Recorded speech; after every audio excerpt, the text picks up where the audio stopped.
From the News Channel 5 Network and AARP, this is AARP Connected. It's a great day to be connected. Hi, I'm your host, Mia McNeil, and welcome to AARP Connected. I'm glad you've tuned in. We've got a great show in store for you. If you've joined us before, welcome back. And if you're new to AARP Connected, we're excited to have you on board as we explore important issues that empower you to choose how you live as you age. Today, we'll discuss something that, quite frankly, doesn't get talked about enough: GrandFamilies. There are an estimated 77,000 grandparents raising grandchildren here in Tennessee. And in just a few minutes, we'll have a couple special guests joining us to share more about that experience. But before we get into that conversation, we like to kick things off with a segment we call Things You Need to Know.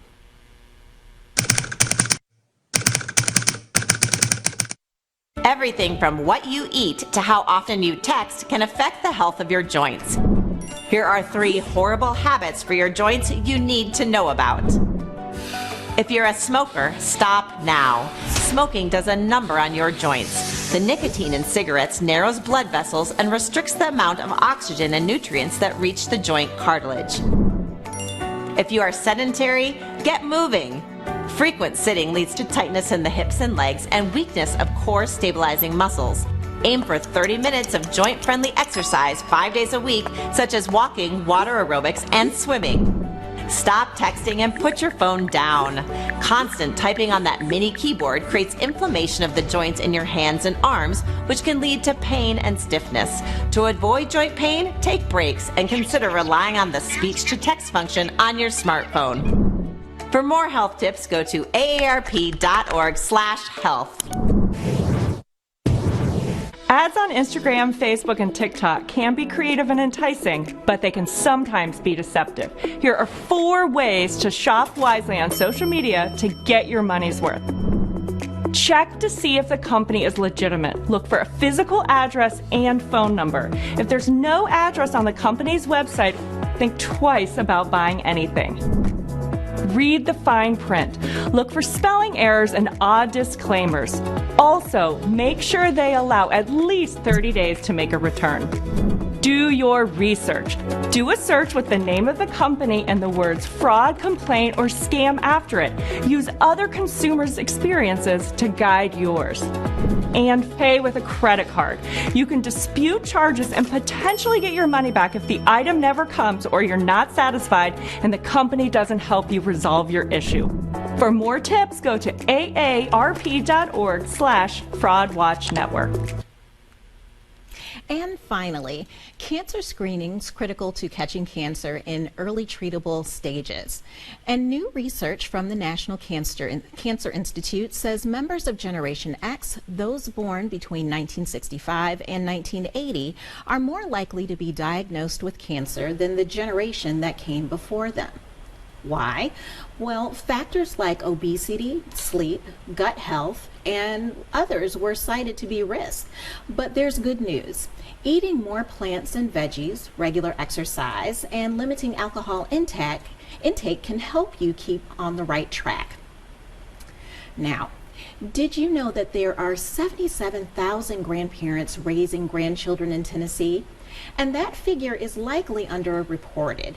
The number of grandfamilies continues to grow, and the need for a reliable support system is becoming more urgent every day. To share her personal experience, we're happy to have Vivian Martin joining us on the show today. Vivian and her husband Hal have been raising their 2 grandchildren since 2020. I know them well as they're wonderful volunteer leaders for us at AARP Tennessee. As you'll see, Vivian has a wonderful spirit and determination to do right by others. Thanks for being here with us, Vivian. So let's jump right in. Okay. So you and your husband Hal have been a part of a GrandFamily for a little bit now, for about 4 years now. How's your family doing? After the first 2 years of chaos, we're doing very well. Now, I would imagine that this is not something that you and Hal expected to be a part of at this stage of your lives.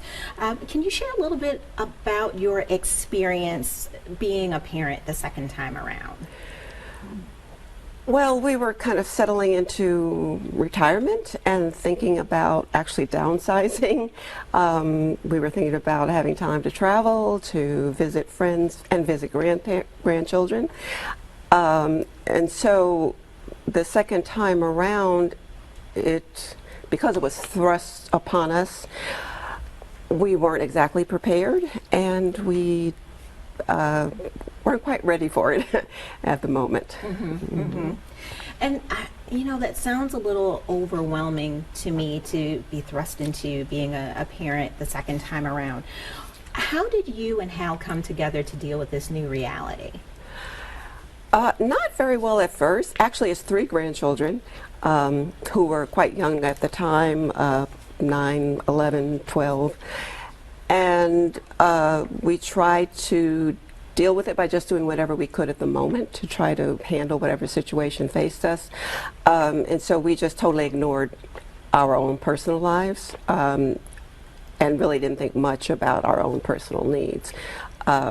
We found very quickly that that wasn't the best approach for us because it just kind of left us most days just tired, a lot of days exhausted.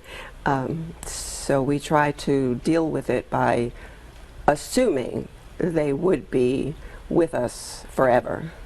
And over the course of 2 years, it went from having them temporarily to actually having them permanently.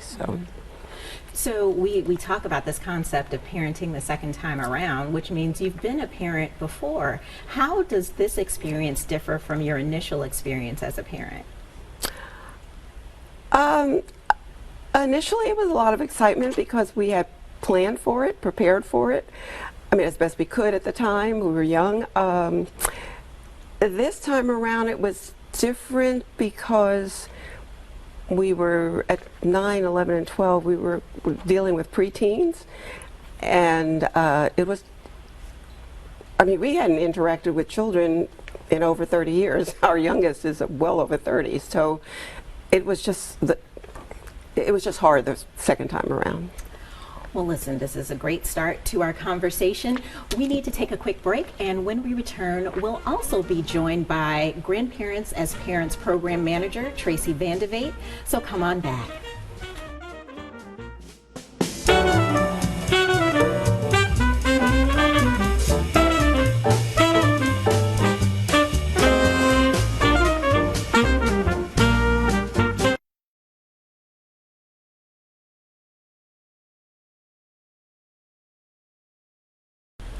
Welcome back to AARP Connected. We're talking about grandfamilies on the show today.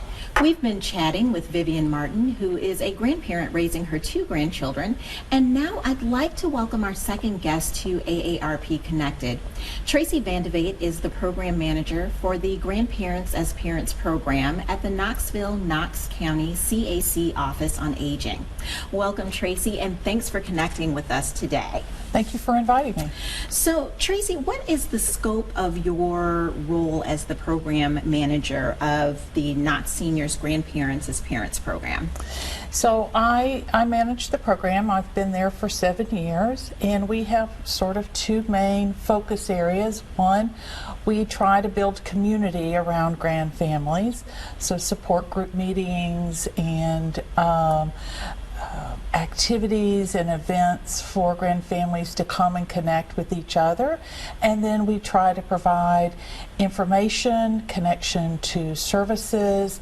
We can do referrals for family if that's necessary, and answer questions for families as they're moving along their caregiving journey. Mm-hmm. So grandparents raising grandchildren, I'm sure you encounter them in very different ways, and they get there in the most unexpected ways. What advice would you give people who are just beginning that experience? Take a deep breath. a big, long, deep breath. I think you're going to need to. And Vivian mentioned this, that she's in it for the long haul, the long road, not just, oh, I think I'll have these kids for 6 weeks or maybe 3 or 4 months, that she is planning on the long road. And so I think for our caregivers, we say, go ahead and do that. Think for the long road and go ahead and make your plans for that. And then if it's shortened by some way, that's wonderful, because it's much easier to do than playing catch up all the time when the kids are always there a little bit longer than you expected, a little bit longer than you expected. And then I think Vivian also mentioned this, to remember to take care of yourself. Right? So, you know, like when you step on an airplane and the stewardess is going through the emergency instructions and they say, you know, put on that mask for you first and then help somebody else. I think you need to take care of yourself first. Take a few minutes for yourself, make sure you get to the doctor, take your medication, exercise, those things that you need to do so that you're healthy and you can take care of these children, because child raising is difficult. It is. And what about the financial commitment? I would imagine it's very different from, you know, Vivian mentioned that they had planned for the first time around, but the second time around, I would imagine that the financial commitment can be a little different.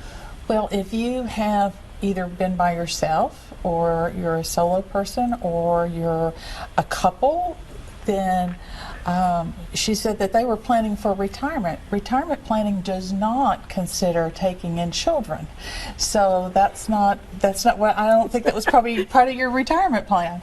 And so we, you know, and so some people decide that they need to work longer. Some people decide that they need to quit work earlier and to do something else because maybe they have 4 or 5 children and it's just too much for them to be able to work and to take care of that many children at the same time. So it's hard, and there are some resources out there that can help people financially, but you know, still it's going to impact your budget with food and clothing and schooling, and your water bill goes up and your electric bill goes up, and your medical care, because all of those children are going to need medical care. So, yeah. Well, Vivian, I guess to that point, how and you and Hal actually handled the expenses? I'm sure things are a bit more expensive than that first time around. How are you two handling that? We did the very thing that seniors are told not to do. We tapped into our savings. Probably not the smartest thing to do, but at the time it was what we felt we had to do. But primarily we just had to take the plans we had for doing things around the house to take care of the children, because our house, we had been in the house for a while and it was just at that stage where we needed to do some renovations and repairs. And then of course when the children came, it was during the pandemic, so there were extra expenses. It was during the tornado, so there were extra expenses. That's primarily how we handle it. Sure. Well, we talked a little bit about how you have taken some time for yourself. You've learned to take some time for yourself. Tracy, mental health in these situations is not often talked about. What are some things people should know about how to handle their mental health when they become parents the second time around? I think there are 3 things that you can think about. 1, you're not alone. There are a lot of people raising their grandchildren or relative caregivers out there, so you're not alone. So find a group so that you can connect in with others. You are the best person for this job. You know, children who are with their relatives tend to do better in school and tend to have their own better mental health incomes. And you know, for a lot of our grandparents, they're safe. They're in a safe place. So that is very reassuring to a lot of our families. And third, you're creating a unique family. And so you get to create that unique family that works for you and your grandchildren.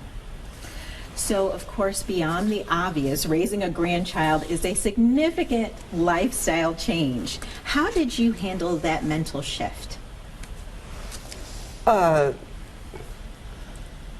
that was tough to handle that. And so we thought of it from the standpoint of we were happy we were in a position to help them at the time they needed help.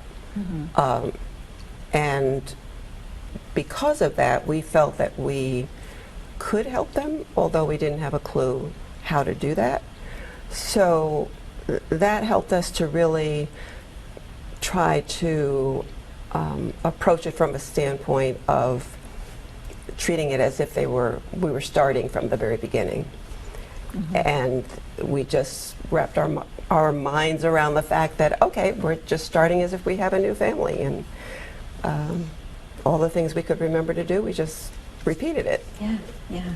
You know, one of the things people don't expect are the legal challenges that occur when a grandparent decides to take on this huge responsibility. What type of issues do they face? So I think most of our families face some sort of custody issue. We encourage families to get that legal relationship with their grandchild or their relative, because it provides access to documents like birth certificates, health cards, Social Security cards. It also helps families let children get enrolled in school. It makes it much easier if you have that legal relationship with the child. So that can be ongoing for a number of years for some families, and for grandparents, they don't get an attorney.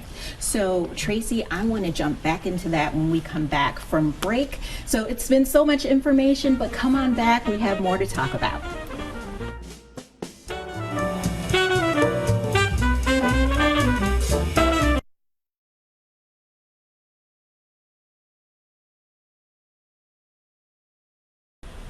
So welcome back to AARP Connected. We have a few more minutes left with our guests, Vivian Martin and Tracy Van de Vate, and we're talking about the experience facing grandparents who are raising their grandchildren.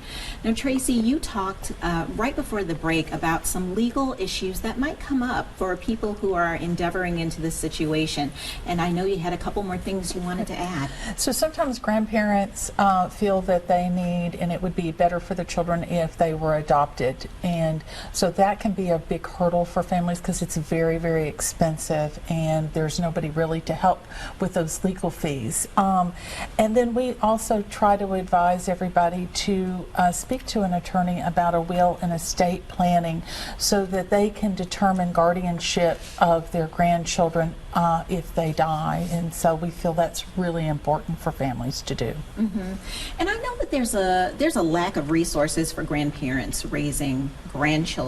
Where can folks go for help? So there are several places in Tennessee. You can call 211, which is always good, and then you can reach out to the Relative Caregiver Program, which is a statewide program. So all 95 counties have a Relative Caregiver Program for families to call. Now, you may not be able to receive the financial stipend that they're now offering, but that is a place you can go. You can also go to AARP and Generations United do the GrandFamilies fact sheets, and so they have those fact sheets for every state, and you can go and it will list all sorts of resources and contact information for organizations across the state of Tennessee.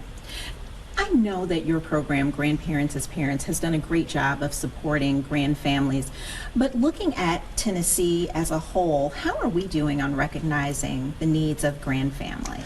I think by AARP taking up the mantle here and giving us a good charge, I think we're going to see some changes coming up. We do have the Relative Caregiver Stipend, which started in 2023, so I think that is wonderful. And then the new TennCare now has the free diapers for 0 to 2. So, and then we have the Families First funding.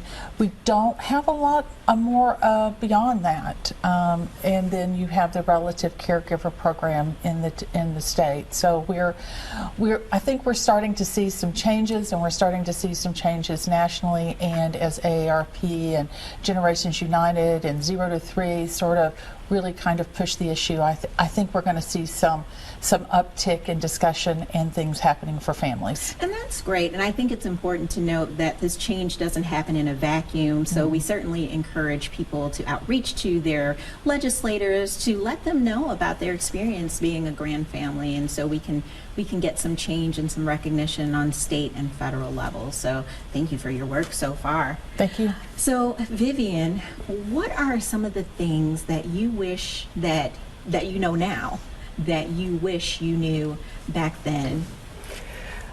Well, the part about the documentation, because a lot of what I needed to enroll in school and other things, I didn't have, so I had to figure out how to get them, and then I generally had to carry all of that information around with me in a binder, because every time I looked, I had to have it. Well, thank you so much for joining us today, to both you and to Tracy. Thank you so much. And that concludes our show for today. But here are a few things if you'd like to connect with AARP. We've got some fun community events coming up. We've got several events coming up in September. On the 15th, we're sponsoring a POW MIA Day of Remembrance event in Knoxville. Then our popular virtual cooking class returns on September 19th. And on that same day, we're co-hosting a Music for Seniors concert in Knoxville. And a couple days later, you can attend our Disaster Preparedness Conference in Nashville. Register to find out more at aarp.org/TN. Stay in the know on all the latest AARP is doing in Tennessee. Connect with us on any of these popular social media sites. And if you enjoy podcasts, we will have a podcast version of each episode available wherever you download your favorite podcast content. Just hit subscribe and get notifications when new episodes are available. Well, that's all the time we have today. I hope you found our discussion informative and valuable. I'm Mia McNeil, and thanks for being connected.